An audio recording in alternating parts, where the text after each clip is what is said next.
मुंगेर के सांसद राजीव रंजन सिंह ललन सिंह जनता दल यूनाइटेड के नए राष्ट्रीय अध्यक्ष बनाए गए हैं। ललन सिंह के राष्ट्रीय अध्यक्ष बनने के कई मायने हैं और इन मायनों को समझने के लिए हमारे साथ हैं doctor Sanjay Kumar, political expert हैं, एनालिसिस्ट हैं। सर, क्या लगता है ललन सिंह कैसे क्यों बनाया गया, क्योंकि रेस में कई और लोगों के नाम थे? देखिए सबसे भरोसेमंद चेहरे के तौर पर ललन सिंह को जाना जाता है पार्टी में, जो नीतीश कुमार जी के सबसे करीबी या भरोसेमंद रहे हैं।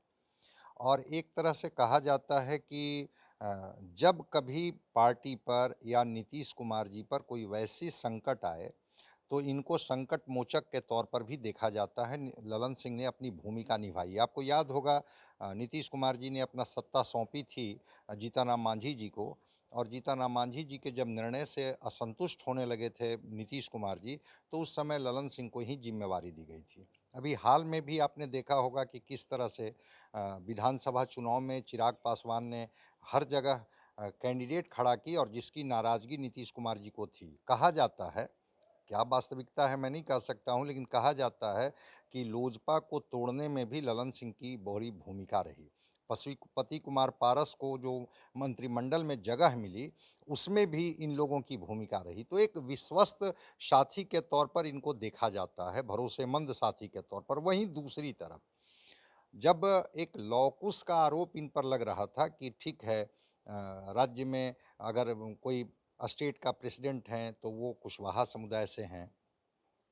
आरसीपी सिंह केंद्र में मंत्री हैं जो उसी बिरादरी से आते हैं जिससे मुख्यमंत्री जी नीतीश कुमार आते हैं।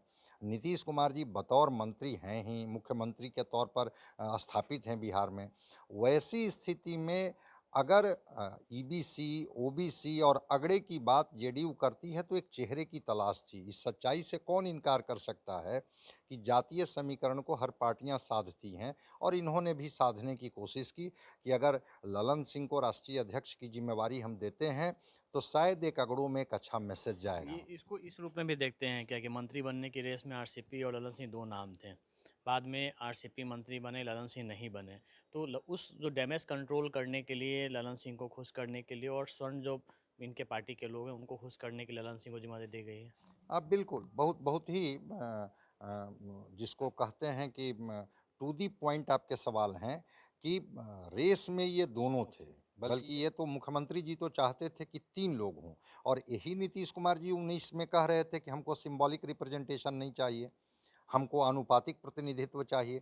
इस बार तो ये उम्मीद लगाए बैठे थे कि अगर मंत्रिमंडल में जगह दी जाएगी, तो कम से कम 2 लोगों को तो जगह निश्चित रूप से दी जाएगी, चाहे आरसीपी सिंह और ललन सिंह 2 हों या कोई और चेहरा हो। तो वैसी स्थिति में तो एक उम्मीदवार के मजबूत दावेदार तो थे ललन सिंह, इससे कौन इनकार कर सकता है।